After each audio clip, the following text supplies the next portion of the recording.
Welcome to the 19th Century Novel Podcast, Episode 21, A 19th Century Miscellany, Imperialism and Anti-Semitism. One of the pleasures of writing this podcast is that whereas if I were writing a book or an article, I'd need to adhere to confining editorial guidelines, here I can pursue whatever intriguing fact or dangling idea I stumble across to great, perhaps excessive, length, however weakly it may be connected to my main topic. I assume this wandering off into clouds of digression may frustrate listeners. I imagine you, the exasperated listener, wishing I'd get to the point already and give up my self-indulgent ways. I should stop testing your patience and return to the main narrative.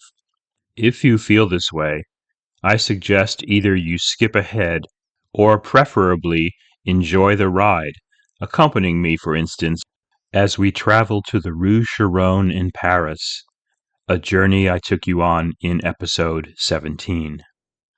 While his daughter arranges her marriage, Baron Hulot plots his affair with Valérie Marneffe. First, he will set her and her husband up in a new home, moving her from the ugly neighborhood of the Rue du Doyen to the more upscale Rue Vanneau.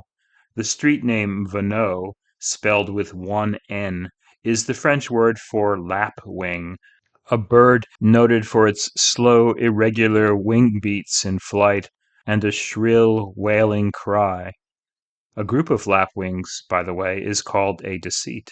In an attempt by a right-wing Republican government to reinforce its shaky legitimacy, an additional N was added to Vanneau in 1873 to honor a 19-year-old student at the École Polytechnique, Louis Vanneau, who was killed leading a charge of insurgents during the July Revolution of 1830. In 1843, the then little-known Karl Marx lived on this street. In the 20th century, the writer André Gide lived here, where in 1944 he hid Albert Camus from the Nazis. The most striking feature of this neighborhood is the Hôtel Matignon, built in 1722 and once the residence of the Italian Anne-Eleonore Franchi, a professional dancer who became the mistress of the Holy Roman Emperor Joseph II, until exiled from the Habsburg Empire at the command of the Empress Maria Theresa.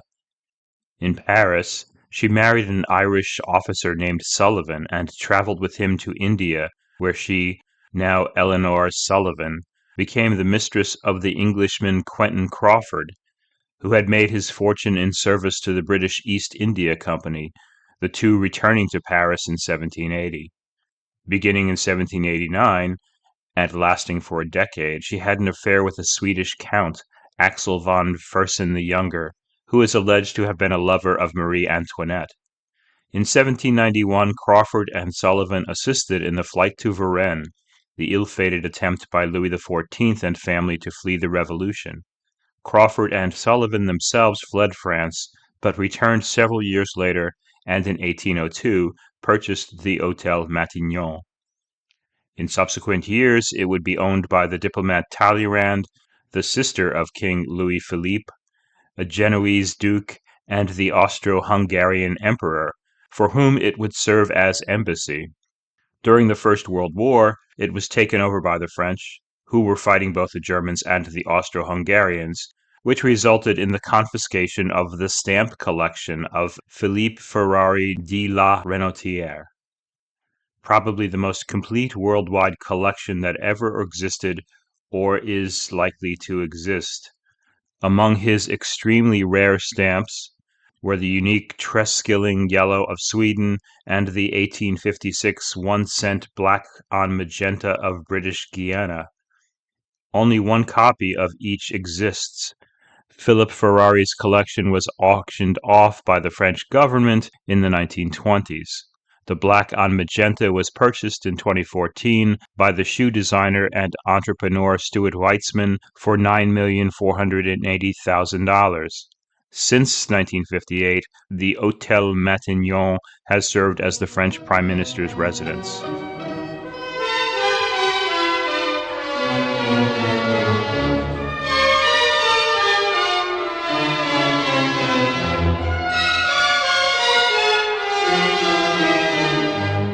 In addition to entertaining myself and frustrating my listeners by digressing, I sometimes, partly to vary my sentence structures in order to make the podcast more engaging, or to reinforce an idea I'm expressing, but mostly for my own enjoyment, will write long and syntactically complex sentences with interrupting clauses and phrases, experimenting with style at the risk of clarity. Here are a couple of examples. The first, a sentence from episode 13, explaining that sensation novels give voice to the dark side of human behavior, at a time when there existed no explanatory frameworks to understand such destructive and self-destructive behavior. The second, a long sentence from episode 8, summarizing a chunk of plot from William Mackenzie's sentimental novel, Man of Feeling. At this time, theories that might have explained how civilization, which had reached its pinnacle in Victorian Britain, both concealed and amplified the innate violence within humans, which would later be explained by theories like Darwinian natural selection and Freudian psychology, did not exist. One way to elicit tears from a reader is through melodrama, excessive and elaborately described heartache and pathos, as when Harley listens to the plight of an old acquaintance, Edwards, whose son Jack's dog is abruptly shot and killed by a gamekeeper for trespassing on the property of a justice of the peace, Jack subsequently hitting the gamekeeper, being taken to jail, denied bail, tried for assault and battery, and forced to pay a fine, then having a press gang arrive at his house on Christmas Eve while he is playing with his children to abduct him into the military, until his father, Edwards, volunteers to go in his stead, and is sent to India, where he frees an unjustly imprisoned Indian and is punished with 200 lashes and banished from camp, and thus forced to begin a lethal 400-mile trek to the nearest seaport, but only a mile into his journey is assisted by the Indian he had helped escape, and another Indian, the latter of whom guiding him to the coast and giving him 200 pieces of gold to help him return to England, after a week in which he discovers that his son and daughter-in-law had suffered bad crops and bad debts, and had died of broken hearts, leaving behind 2 young children who he will now raise, assisted by Harley, who provides him with a small farm.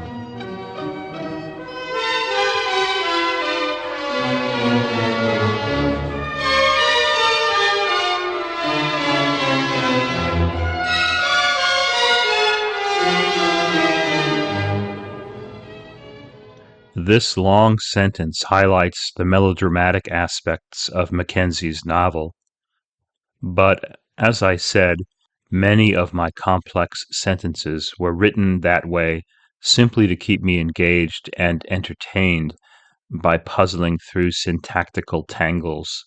Having explained some of the quirks of this podcast, long digressions and long sentences, I'll spend most of the remainder of this episode on the politics of the 19th century novel, specifically on European imperialism. The passage I just paraphrased from Mackenzie's novel is evidence that British novelists did sometimes refer to British rule in India. However, given the great expanse of the British Empire, and given how central its commercial enterprises were to the maintenance of the lifestyles of the middle classes, including novelists, it's surprising that references to Britain's colonies, India, Australia, Malaya, Canada, Egypt, South Africa, Ireland, etc., and discussions of the workings of this empire are abbreviated or non-existent in the British novel of the 19th century.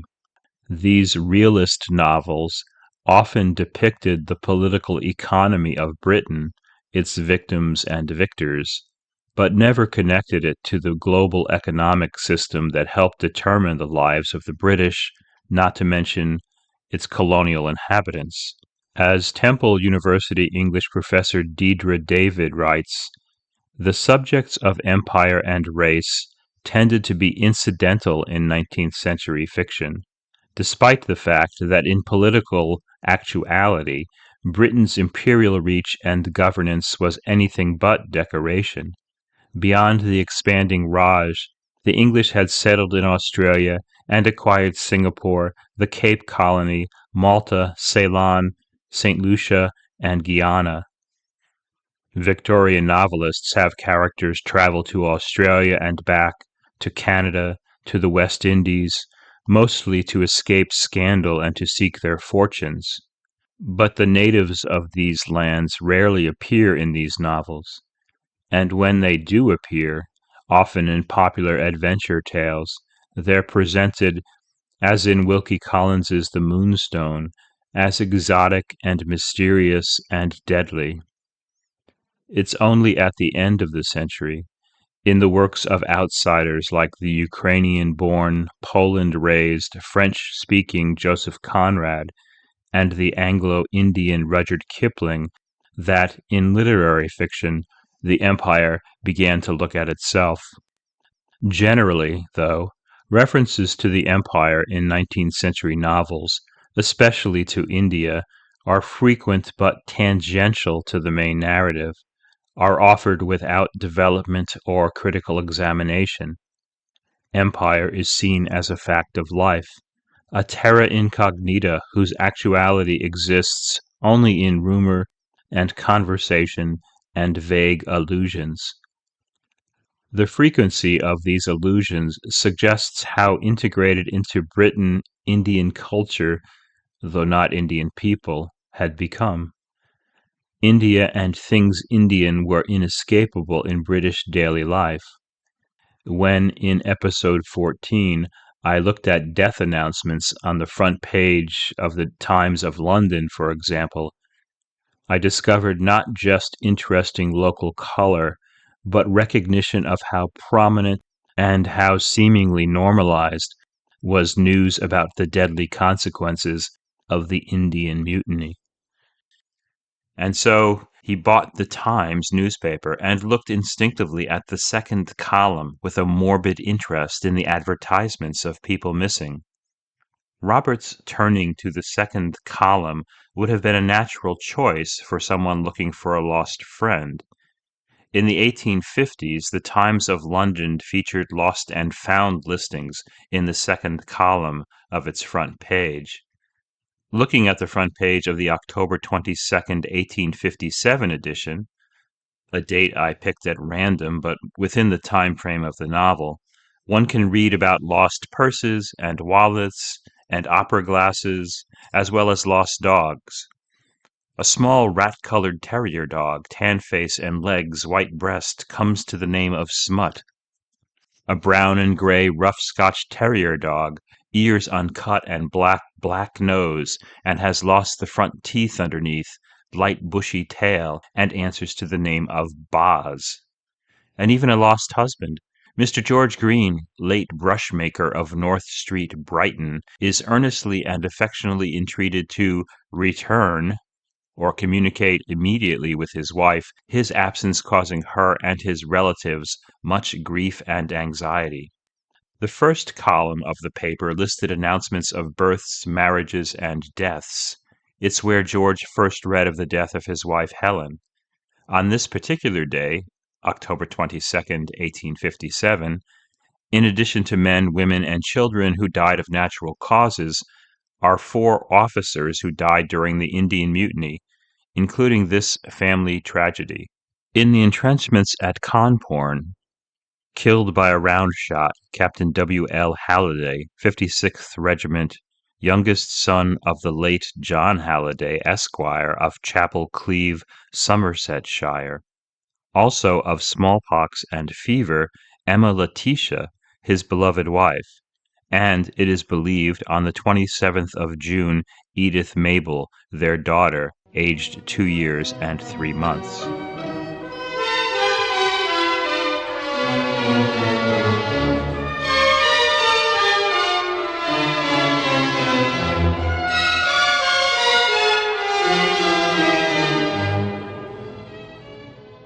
Despite this background, these matter-of-fact recitations of British soldiers killed in India, the mutiny is in these novels at best only alluded to, as are other details of imperial rule. This elusiveness suggests, especially after the Indian Mutiny, that for many British rule was too individually worrying and ideologically troubling to look at more closely, but was a subject too entwined in daily life to be excluded from novels. While references to India could reveal genuine concern, and especially an opposition to the corruption of imperial rule, as in the nabobs who prospered via the British East India Company, they could also, as in the following discussion of Rhoda Broughton's Cometh Up as a Flower from episode 7, be quite reactionary, and could demonstrate the casual racism that pervaded Victorian Britain. Nell seems only vaguely aware of Britain's own use of violence to suppress resistance in its colonies. When she imagines Dick having been killed in the wars, she can't decide which war this might be, whether French, Kaffir, or Sikh. Since there was an equally remote probability of our picking a quarrel with either of those nations. These allusions suggest the span of the British Empire, from India, home of the Sikhs, to France under Napoleon II, an imperial rival against whom the British fought for territory in South and Southeast Asia, to Africa, the word Kafir deriving from the Arabic word for infidel, referred originally to all Bantu-speaking tribes in southern Africa, then to only the Khasa people, and finally to all Africans. As Wallace Mills, history professor at St. Mary's University in Halifax, explains, by the end of the 19th century, Kafir had similar connotations and uses as the term nigger. Use of the word Kafir in contemporary South Africa can result in a civil penalty.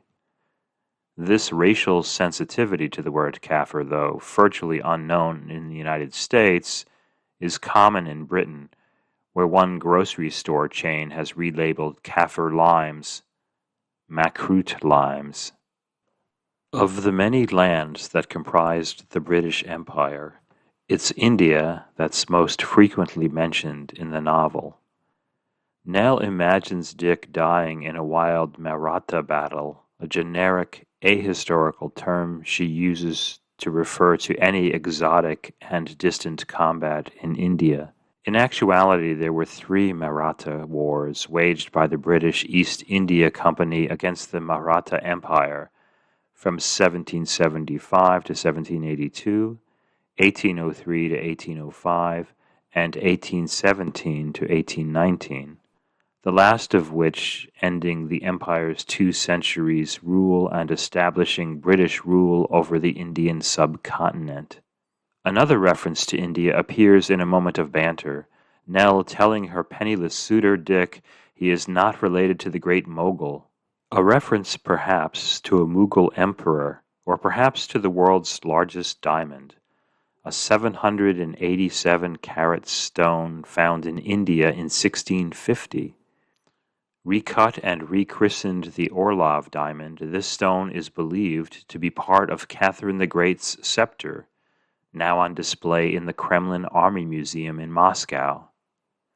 Britain's fascination with Indian diamonds followed the public display of the Koh-i-Noor diamond, a 186-carat stone discovered in India probably in the 1600s, which became the property of Queen Victoria as part of the settlement of the Second Anglo-Sikh War, and which was put on display at the Great Exhibition of 1851 inspired Wilkie Collins's 1868 novel The Moonstone, and became part of the crown jewels, which tourists flock to see in the Tower of London. This reference to the great mogul, whether despot or diamond, shows how intertwined Indian culture was becoming with British culture, as does Nell's describing Dolly sitting motionless as a statue tinted with life colors, like Vishnu contemplating his own attributes and god gifts in the shining heart of the Swarga, the Hindu underworld. Most striking and most disturbing is Dick's telling Nell as they sit by a brook in a lover's embrace that he knew Hugh in India all through the Mutiny. He is the deadliest shot. They used to get him to pick off those black devils. He bagged a good deal of black game. One might expect Nell to be, at a minimum, surprised by this recounting of what we would consider war crimes, not to mention a casual racism that views Indians as game to be shot, presumably in the same spirit in which an aristocrat like Hugh enjoys fox hunting. Unbothered by Dick's cavalier retelling of these horrors, Nell instead responds by asking if Dick and Hugh were good friends, before going on to talk of Dick's financial circumstances, all the while rubbing her cheek gently against his shoulder, and then drifting away in a lyrical account of the rosy flush catching at the tops of the churchyard yews, and the little amber pools where tiny baby fish shelter their semi-transparent bodies from the sun.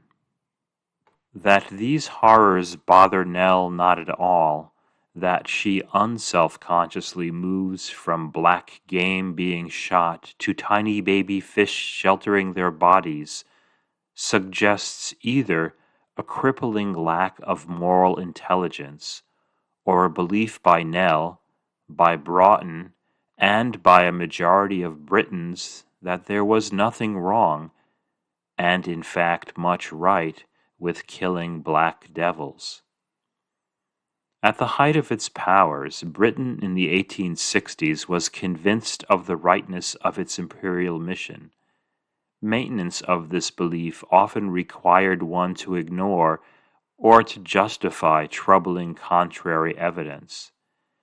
The Indian Mutiny of 1857, in some respects, writes Mark Seaman, a national rebellion against British rule, and in other respects, a military revolt within the ranks of the native army, was unbelievably brutal, with Indian rebels massacring large numbers of British soldiers and civilians.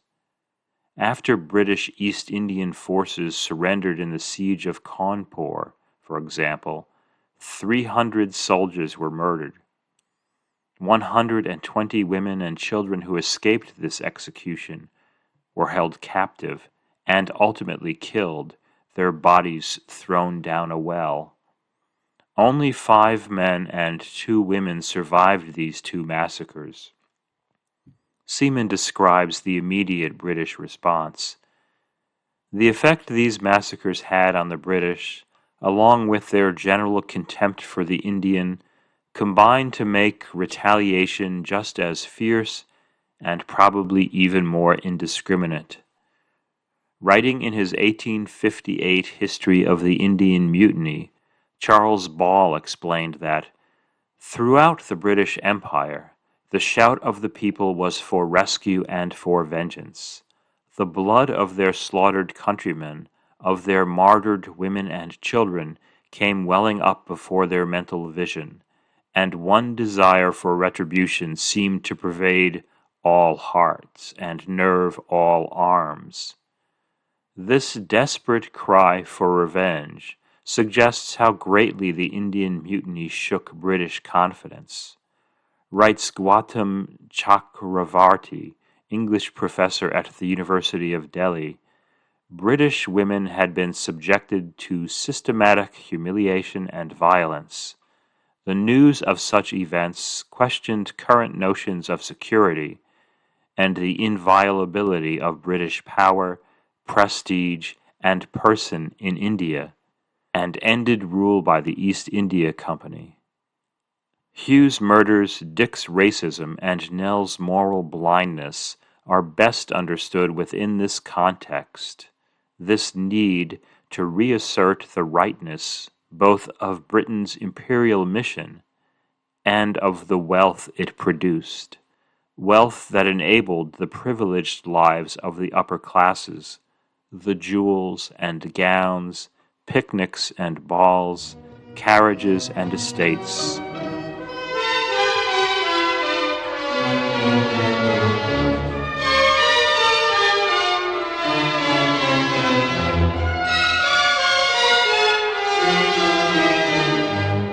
Much like the characters in Rhoda Broughton's novel, the novelist Mary Elizabeth Braddon herself demonstrated a reactionary, pro-Britain, militarist response to the mutiny, which you can hear in this excerpt from episode 14. In the late 1850s, Braddon was not only aware of the mutiny, but was caught up in the public outrage over atrocities committed against the British, even publishing in provincial newspapers poems defending British rule and condemning Indian violence, beginning the poem Delhi, for instance, with lines demanding the eradication of Britain's Indian foes. Down to the ground, scattered be every stone, annihilation be thy mildest fate, and be thine epitaph these words alone: here lie the bones of fiends infuriate, here rot the carcasses of million slaves, and here free Britain's unstained banner waves. Braddon's exterminationist response to the mutiny was likely inflamed by her personal connections to Anglo-India. Her uncle William, notes Braddon biographer Robert Lee Wolfe, had spent 30 years as a judge in Bengal and had come home well-to-do and generous. Following in his uncle's footsteps, Braddon's brother Edward began his remarkable career, setting sail for India in 1847 to work for his cousin's Calcutta mercantile firm, leaving in the early 1850s to become manager of several indigo factories. According to the Australian Dictionary of Biography, Braddon displayed the usual planter arrogance towards the Indians. A European deputy magistrate once actually found him guilty of aggravated and unprovoked assault, a decision that was later reversed. In July 1855, his work was interrupted by skirmishes and cleaning up operations against the Santal people who had revolted briefly. The opportunity for martial activity pleased him, and he later spoke of it as a splendid substitute for the tiger shooting which came not to my hand. Edward Braddon would fight as a volunteer for the British during the Indian Mutiny and serve for many years in the Indian Civil Service. With these family connections to India, and with the public furor aroused by and trauma caused by the mutiny, it's no surprise that we find traces of the mutiny in Lady Audley's Secret. Braddon was far from alone in responding so excessively to the Indian Mutiny. Saviero Tomeuolo, associate professor of English at Cassino University, Italy, argues that the mutiny was one of the most tragic events in Victorian and imperial history, a cultural trauma that affected the public opinion and the literary world in unprecedented ways. Ironically, the response to this sudden and violent threat to British certainties and self-identity was itself a form of intolerance and violence. Some criticized their fellow Britons' rage, Benjamin Disraeli for one declaring, "I have heard things said and seen them written of late which would make me almost suppose that the religious opinions of the people of England had undergone some sudden change, and that instead of bowing before the name of Jesus, we were preparing to revive the worship of Moloch." For Karl Marx, Indian violence had its origins in British colonial violence. However infamous the conduct of the sepoys, it is only the reflex in a concentrated form of England's own conduct in India, not only during the epoch of the foundation of her Eastern Empire, but even during the last 10 years of a long settled rule. To characterize that rule, it suffices to say that torture formed an organic institution of its financial policy. Living in London and exposed to English reporting on the Mutiny, Marx noted the hypocrisy and hyperbole of the press. It should not be forgotten that while the cruelties of the English are related as acts of martial vigor, told simply, rapidly, without dwelling on disgusting details, the outrages of the natives, shocking as they are still deliberately exaggerated. The unease and threat and immorality that define the sensation novel, then, were in part a reaction to the many ways the Indian Mutiny threatened conventional and comforting British self-identity.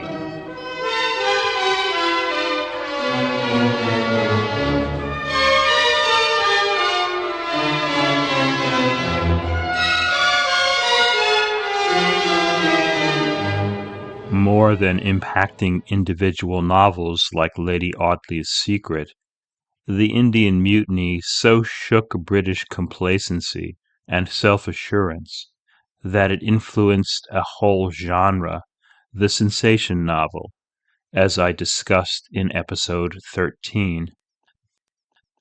Coinciding with the Married Women's Rights and Divorce Act, questioning British tradition and domestic stability, and influencing the sensation novel, was the Indian Mutiny of 1857, which shocked and enraged the British and lingered for decades in public memory, even generating a literary subgenre, the mutiny novel. Why was what for the British was a minor incident so shocking? After all, it's not like Victorian Britain, as it pursued and maintained its empire, was pacifist.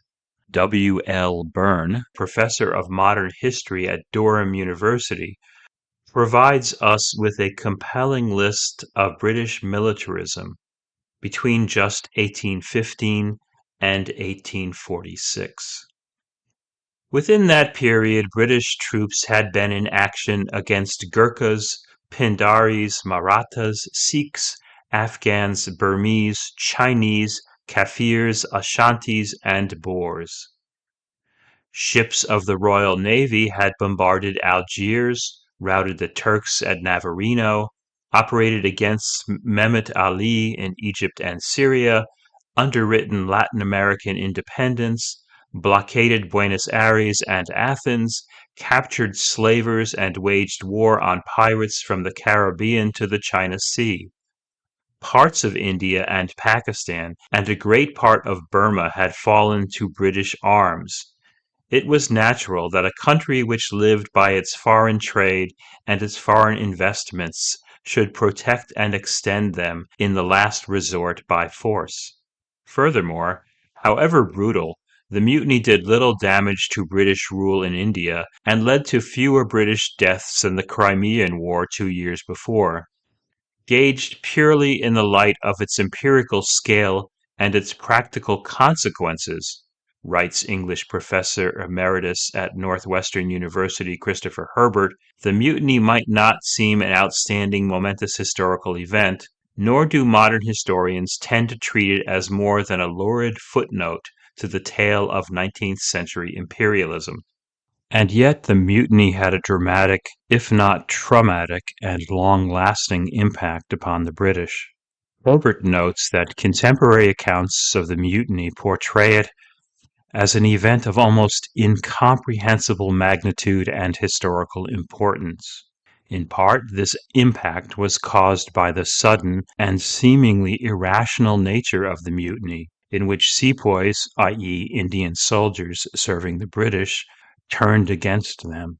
This reaction was also caused by the shocking and brutal details, the atrocities committed against British soldiers and civilians, as reported in the popular press. Lydia Murdoch, history professor at Vassar College, focuses on one particular trauma connected to the Indian Mutiny: the murder of children. Anyone who's read a few Victorian novels quickly perceives the culture's worship of children, and with a high childhood mortality rate, its need to ritually grieve and find solace in Christian worship. Children killed in the Indian Mutiny were denied these rituals. Murdoch explains that survivors could not always mourn children's deaths in a manner that reinforced British values and Christian traditions. The inability to grieve and commemorate the good deaths of children, she continues, compromised the domestic ideals justifying British imperialism. When proper burial and mourning rituals for children could not be carried out, the British sense of national community began to fray, and doubts about the costs of empire emerged. Ultimately, the mutiny was perceived as, according to Herbert, a terrible break in British experience, a traumatic explosion from a known world into a frightening new historical era.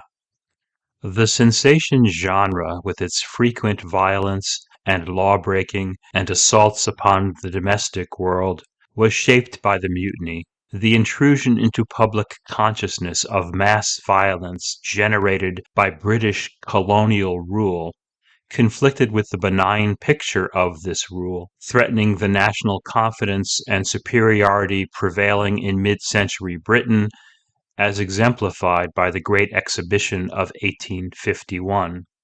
For many Britons, imperial rule in India established political stability, helped staunch primitive and destructive cultural practices, raised Indians' standard of living, initiated the country's entry into the modern world with the establishment of a rail system and an efficient civil service, and sought to bring a superior morality and the true faith through conversion to Christianity. The mutiny undercut all of these beliefs. According to Herbert, it was a moment when educated Britons suddenly were afforded a deeply disillusioning view into the national soul, and found that they could never return afterward to their prelapsarian state of unawareness. The shock of finding that they were despised by their supposedly grateful imperial subjects in India was in part the shock of finding that their national idealism and national self-esteem were self-deluding and morally corrupting. The moment of this discovery coincides with the beginning of the rapid unraveling of the mid-Victorian fabric of values that forms the main story of British cultural history over the next several decades. The prevailing darkness, the lies and disguises and madness and violence intrinsic to the sensation novel was a response to and a reflection of this deeply disillusioning view. Even the proximate cause of the mutiny, Muslim and Hindu troops believing that their rifle cartridges were greased with pig and cow fat, was sensational. Arousing British indignation, the sepoys' atrocities inflicted upon a people they served and a governing system they supposedly admired revealed a dark underside to human nature, a view adopted by sensation novelists and disparaged by critics, one reviewer writing in 1865 declaring sensation novels one of the abominations of the age, because into uncontaminated minds they will instill false views of human conduct. The fault of these novels is that they contain pictures of life wherein there are scenes grossly untrue to nature. The same author approvingly cites the words of the Archbishop of York. These novelists want to persuade people that in almost every one of the well-ordered houses of their neighbors there was a skeleton shut up in some cupboard, that their comfortable and easy-looking neighbor had in his breast a secret which he was always going about trying to conceal.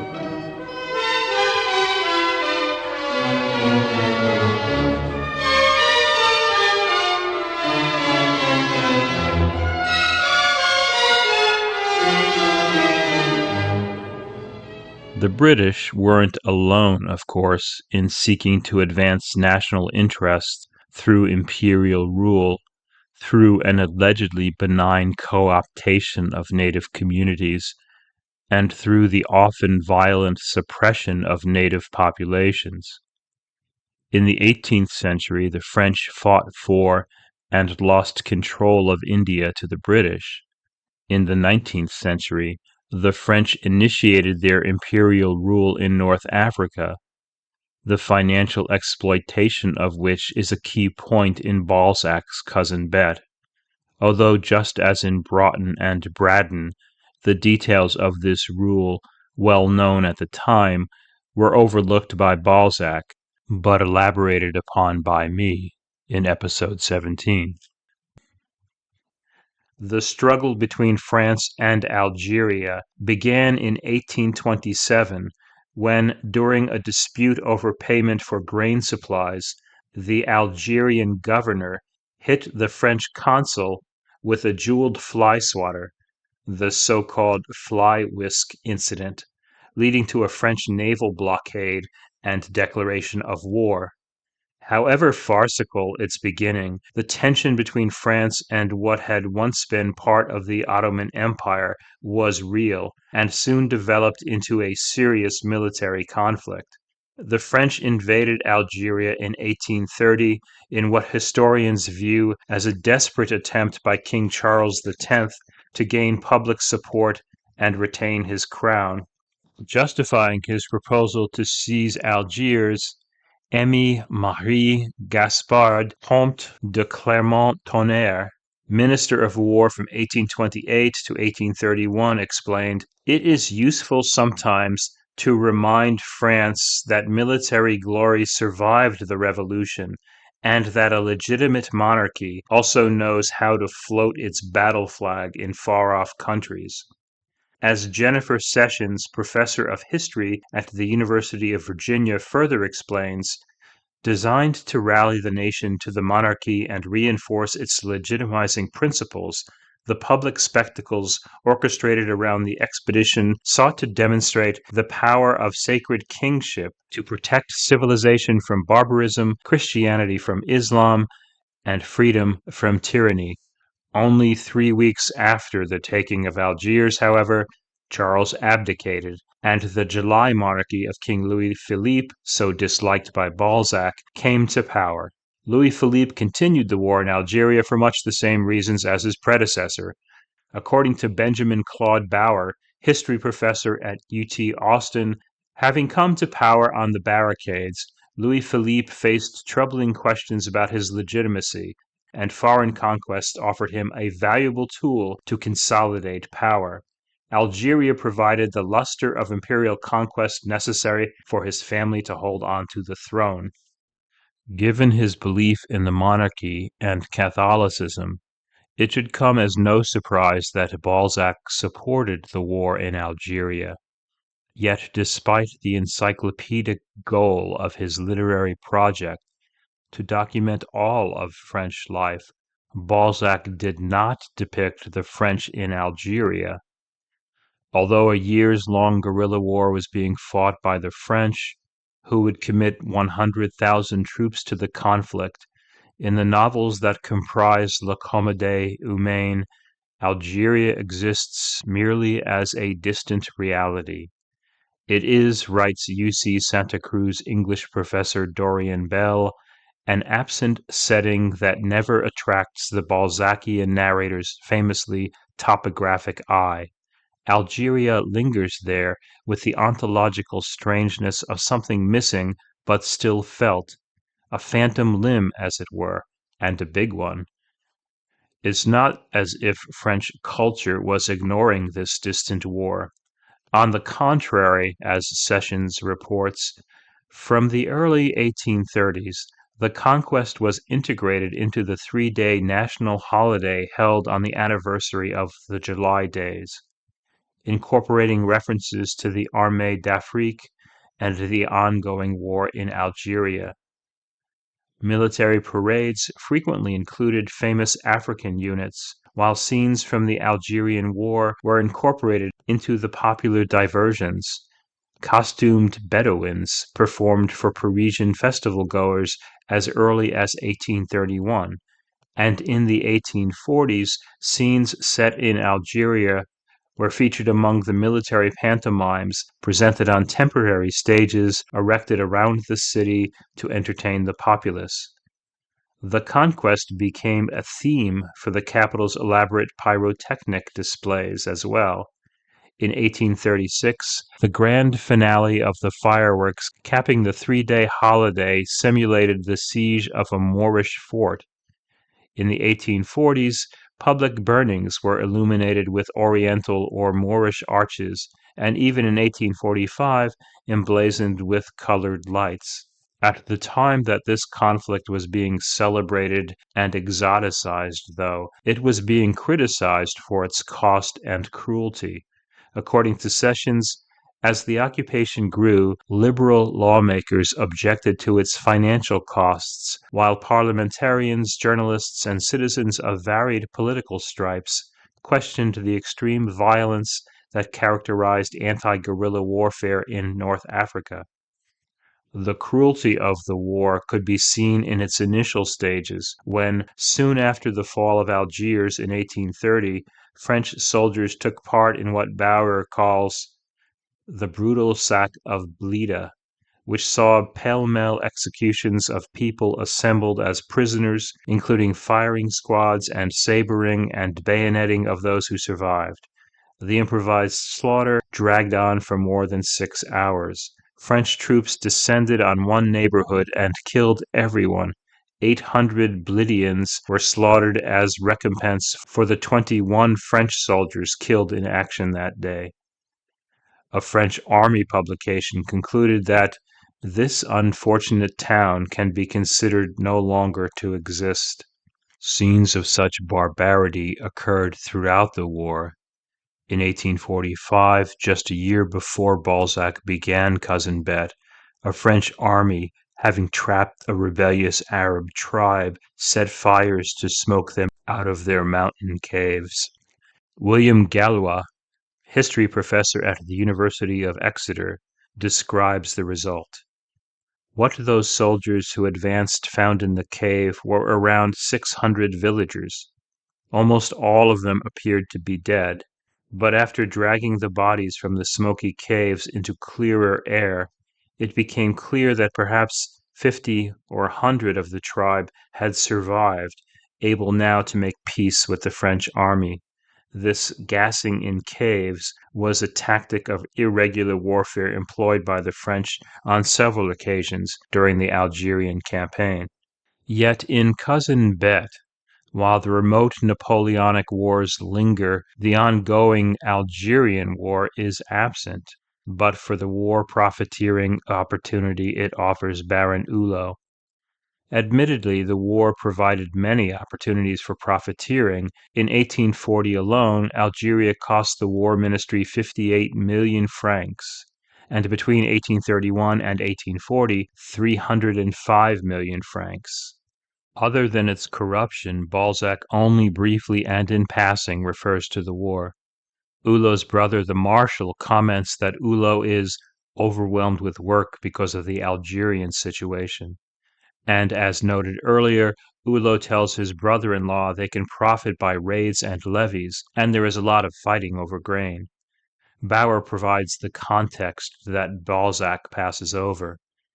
The purpose of such raids was to break the rural economy and consequently the capacity of people to resist.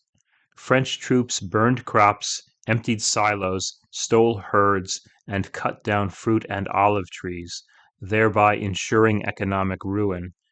Terror became the army's most important weapon. Kidnapping, summary executions, Outright murder, torture, and sexual assaults produced the sense of terrible fear that commanders thought would destroy existing social bonds and result in a docile population. In Cousin Bette, however, there is no indication of the military's use of terror, no explanation of what raids consisted of. Likewise, the vague reference to a lot of fighting occurring over grain ignores the French strategy of confiscating and destroying grain and other crops as part of a strategy to destroy the region's social infrastructure.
One tactic of 19th century novelists when faced with a troubling subject was to marginalize it, as often happened with imperialism. Another tactic was to exaggerate or misrepresent, as consistently happened when novelists wrote about Jews who, denied a full humanity, were often reduced to stereotypes and grotesques. Novelists frequently resorted to these because such depictions were commonplace and were considered realistic, especially for those writers who had little or no contact with Jews other than perhaps in their role as bankers or moneylenders. Jewish stereotypes also provided writers with easily constructed villains and comic buffoons who were incapable of fitting into mainstream Christian culture. This depiction drew on pre-existing tropes, as is apparent in several of the novels I've examined so far, such as Ellen Wood's East Lynne, which I documented in episode 4. She is unable to disarm the two men who have laid claim to her father's corpse as collateral. What separates these two men from the others? Why are they immune to her charms? Because they are Jews. These men, each with a remarkably hooked nose, stole away from the hubbub of the clamorers and peered cunningly about. Here Wood relies on the familiar anti-Semitic stereotype. Hook-nosed and cunning, these Jews, presumably moneylenders, do not show reverence for the dead as Christians would, but instead see the Earl's body as a tool to enrich themselves. In depicting this laying claim to a body, Wood is drawing on local history. The funeral of Robert Carr, Bishop of Worcester, and a friend of her father, was interrupted by creditors who seized his coffin in lieu of debts. Seizing a body as payment for debt occurs in at least two other 19th century novels, Maria Edgeworth's Castle Rackrent and Thackeray's Vanity Fair, but without the hook-nosed creditors. This scene is not the only appearance of anti-Semitism in East Lynne. Later in the novel, following the anti-Semitic stereotype of Jews as physically weak and inactive, Wood renders a Jewish lawyer as short and grossly overweight, about 5 times the breadth of two normal-sized men rolled into one. The lawyer's name, Wood writes, was Reubeny, ill-naturedly supposed to be a corruption of Reuben. This character appears nowhere else in the novel, and thus serves as a gratuitous bit of racist humor. About this scene, Elizabeth J. comments, Wood manages to cast an anti-Semitic slur while apparently disavowing it. The most famous instance of anti-Semitism in Victorian literature, of course, is the character Fagin in Charles Dickens's Oliver Twist, published 24 years before East Lynne. Although the hooked nose appearance of Fagin owes more to George Cruikshank's illustrations than to Dickens's descriptions, Dickens nonetheless depicts the Jew, as he frequently calls Fagin, as an evil homunculus. It seemed just the night when it befitted such a being as the Jew to be abroad, as he glided stealthily along, creeping beneath the shelter of the walls and doorways. The hideous old man seemed like some loathsome reptile engendered in the slime and darkness through which he moved, crawling forth by night in search of some rich offal for a meal, gleefully gazing at his purloined treasures. The Jew, of course, is obsessed with riches. His eyes glistened, Dickens writes, as he raised the lid of a small box hidden in a trap in the floor and looked in, and took from it a magnificent gold watch, sparkling with jewels.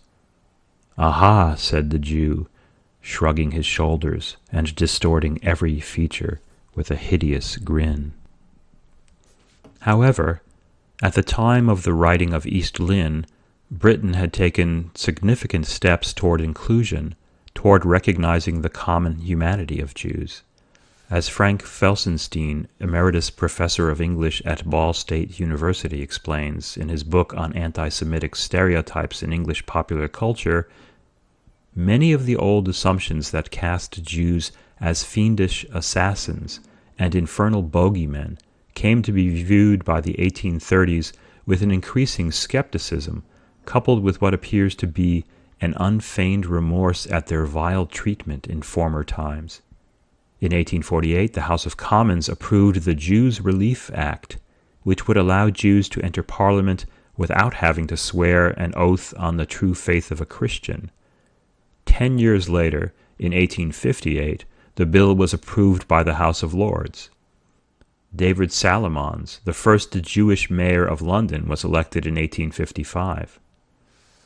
The Jewish-born Anglican convert Benjamin Disraeli would become prime minister 7 years after the publication of East Lynne, and in 1871, Parliament passed the Universities Test Act, which opened Oxford, Cambridge, and Durham universities to Catholics, nonconformists, Jews, and other non-Christians. But stereotypes aren't erased by legislation. They persisted in the culture, as reflected in Wood's depiction of the carrion-like Jews hovering over the corpse of the Earl. Writing in 1847, the novelist and Jewish historian Grace Aguilar noted that Jews are yet regarded as aliens and strangers, and still, unhappily but too often, as objects of rooted prejudice and dislike. 30 years later, in 1877, in a review of George Eliot's novel Daniel Deronda, Joseph Jacobs voiced a similar complaint. There yet remains a deep unconscious undercurrent of prejudice against the Jews which conscientious Englishmen have often to fight against. Yet the once prevailing anti-Semitism did wane, due to Enlightenment views about equality, to a sense, especially as England's self-regard grew to match its growing wealth and power, that this religious prejudice could not be reconciled with a belief in England's green and pleasant land, and to the recognition that a capitalist economy needed to respect and support successful capitalists, their religious beliefs notwithstanding. A bit of this more progressive view is apparent in the novel, when a businessman, Mr. Warburton, alleges that half of the Earl's creditors must be Jews, who therefore will find losing a little money an agreeable novelty. The new Earl angrily responds, "Jews have as much right to their own as we have."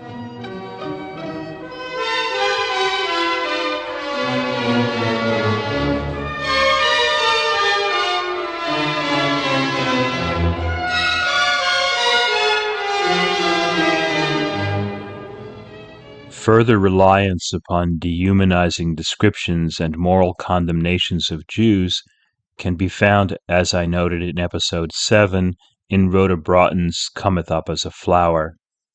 In the description of the creditors about to pounce on the Lestranges, we find perhaps the novel's most disturbing element, a virulent anti-Semitism. The children of Israel, Broughton writes, had come down upon us like locusts. A dreadful man with a hook nose, thick lips, and a greasy Hebrew face had come to make an inventory of the furniture and movables. Anti-Semitism appears earlier in the novel when Nell talks to Dick about selling an antique watch, to which Dick responds, "What a mercenary person you must be! Are you sure that you have not got some Hebrew blood in your veins?" Nell does not object to this anti-Semitic quip. Instead, she reassures Dick that her family never had anything to say to the Jews. Much later in the novel, after the Lestranges have had to sell their possessions, Nell rants, "Greasy Jews, the offscouring of the earth, the accursed Israelite dog, have been prowling about, trading, as is their wont, on the miseries and weaknesses of poor humanity."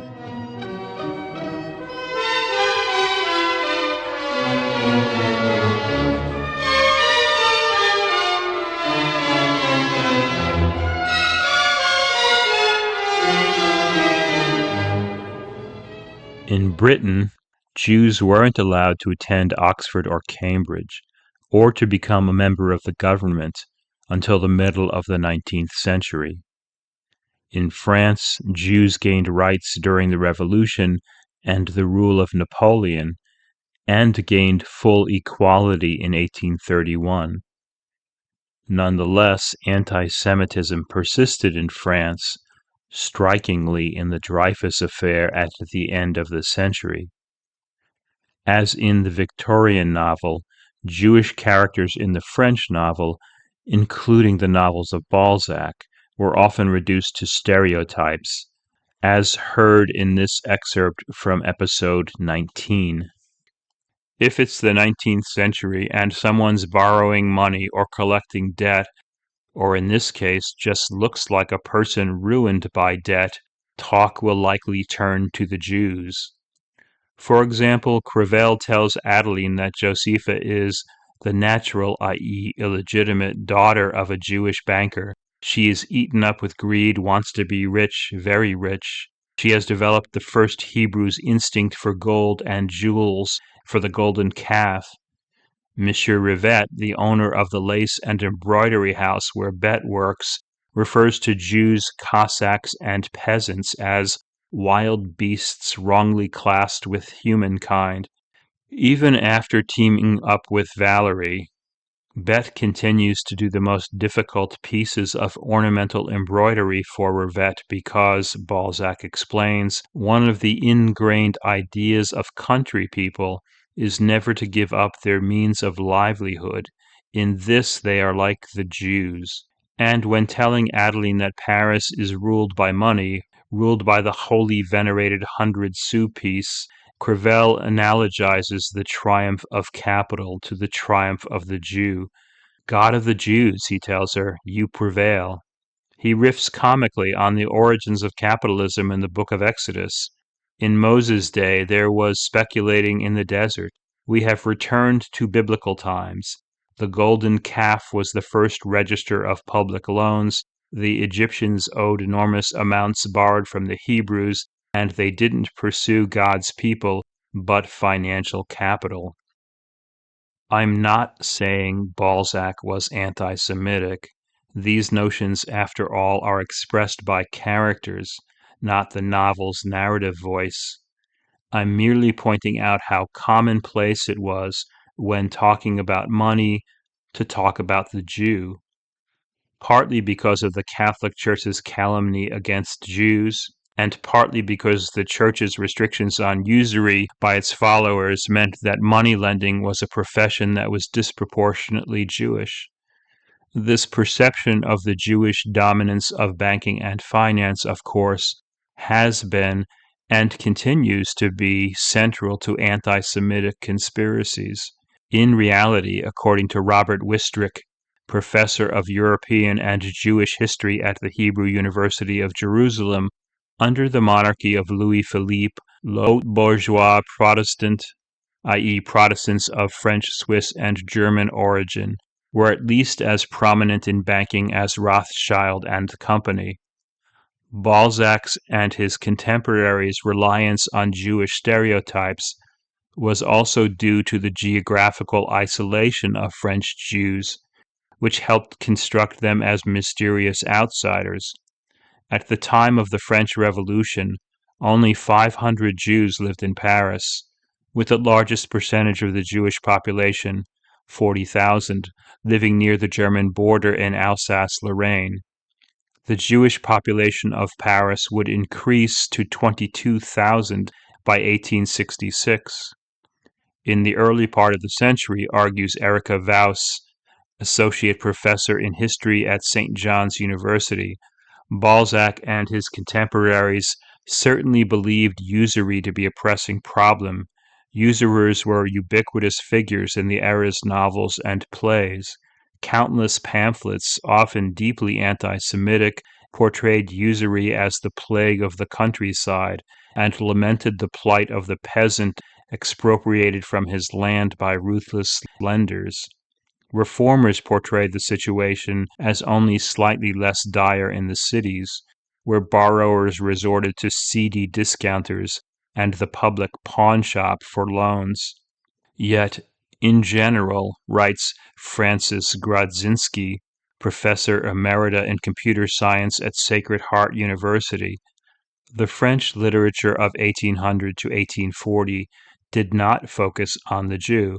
Stereotyped references to Jews did appear, but were so accepted that they were not intended or considered to be offensive. About Balzac, Grodzinski asserts, although his Jews display the common stereotypic traits of evil and avarice, Balzac was not a facile anti-Semite. The Jews he portrayed were not the unidimensional minor characters commonly found in earlier literature. Rather, they were complex men and women who played major roles in his novels. Balzac's reactionary politics, though, his yearning for tradition and lamenting the rise of the bourgeoisie, could be subsumed by others into a critique of the harmful influence of Jews with the rise of speculation and the destruction of French tradition. According to Frederick Bussy, professor emeritus of French and Italian studies at the University of Massachusetts, the notorious anti-Semite Edouard Drumont, author of the best-selling 1866 book Jewish France, declared the main character in Balzac's novels is money. It is a form of energy, a source of power to be used for the manipulation of men and society. Drumont was quite sentimental about what he viewed as the destruction and disappearance of old France. He also lamented the passing of all the social types dear to Balzac's readers. Only one remained, Nucingen, that is, Frederick de Nucingen, a prosperous banker loosely based on the Baron James Rothschild. To Drumont, while other French noble characters have disappeared, Nucingen, an immortal like Shylock, has become the true king. Drumont, writes Bussy, carefully selected and exaggerated the extremely rare anti-Jewish references found in the novels. It was Drumont's judicious exploitation of the imaginary world created by Balzac that helped in part to provoke the national debate over the guilt or innocence of Dreyfus.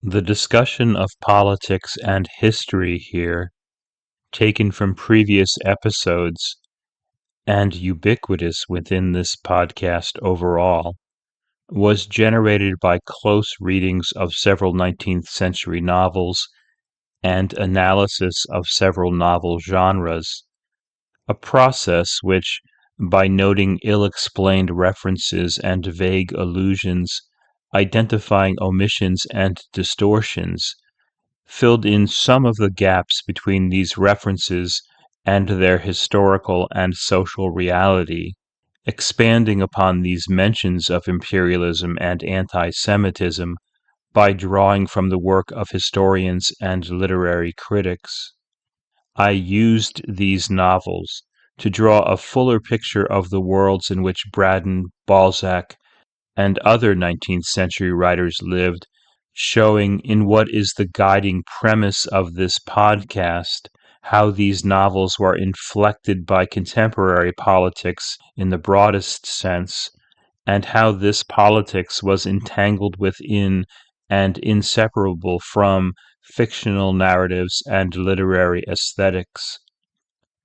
I'll end this episode with one more digression from episode 12 about the Norman yoke, the strange belief in a democratic golden age in Britain that was destroyed by the Norman conquest. The belief, in other words, that French invaders imposed a feudal system on an egalitarian society which had been established by the arrival in the 5th century of two German brothers, with its assertion of the Teutonic roots of a homogeneous English nation, and an accompanying belief in Anglo-Saxon superiority.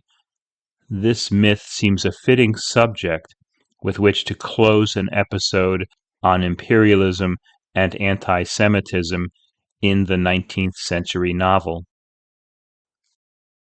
The influential historian of 17th century Britain, Christopher Hill, summarizes this myth. Before 1066, the Anglo-Saxon inhabitants of Britain lived as free and equal citizens, governing themselves through representative institutions. The Norman conquest deprived them of this liberty and established the tyranny of an alien king and landlords.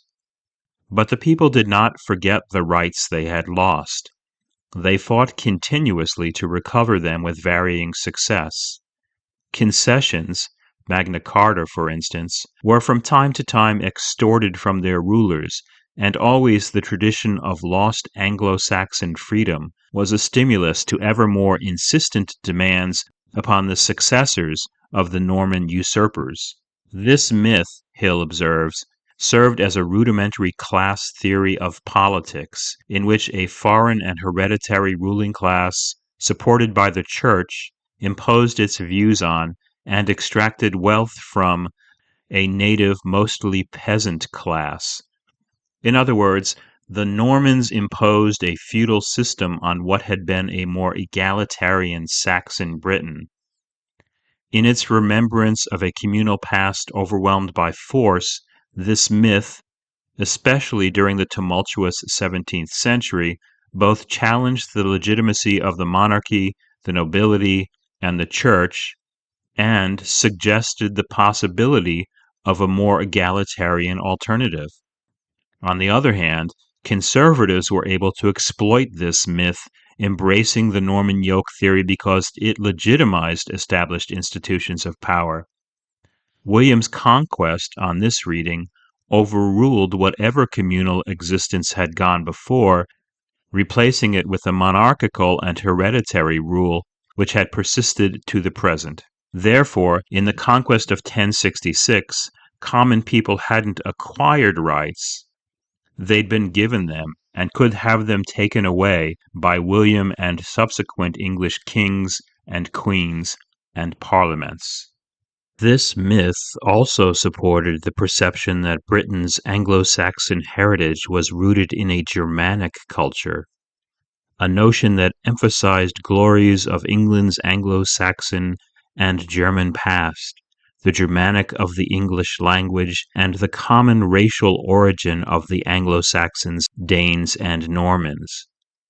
The love of liberty, a trait of the Germanic peoples, writes Reginald Horseman, history professor emeritus at the University of Wisconsin-Milwaukee, had, according to these arguments, been transposed by the Anglo-Saxons in England into a system of free institutions. Barnes elaborates, "The dogma stressed the political superiority of the Anglo-Saxon peoples. It rested primarily upon the assumption that the Teutonic invaders of England had made a clean sweep of the early Briton and Celtic inhabitants and had created an England purely Germanic in culture and almost purely Germanic in race." This interest in and appreciation for the Teutonic roots of Anglo-Saxonism was widespread among the educated classes, so much so that Thomas Jefferson considered placing on the Great Seal of the United States the mythical Germanic brothers Hengist and Horsa, who were supposed in the 5th century to have led the Angles, Saxons, and Jutes to victory over the native Britons, thus initiating a democracy drawn from Germanic culture that American democracy was an inheritor of.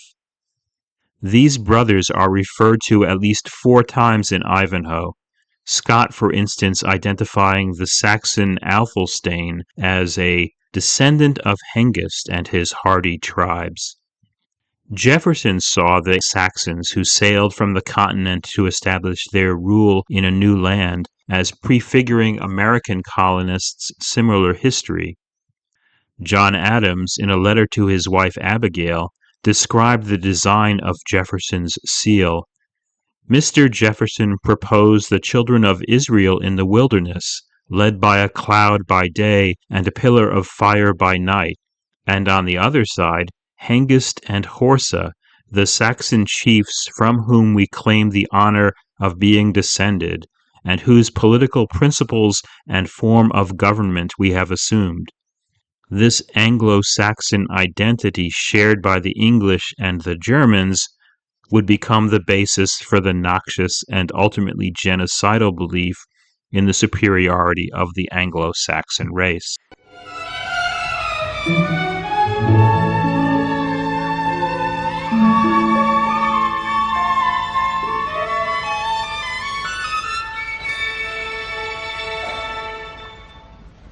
For a transcript of this episode, along with the bibliography and other materials, please go to 19thcenturynovel.podbean.com.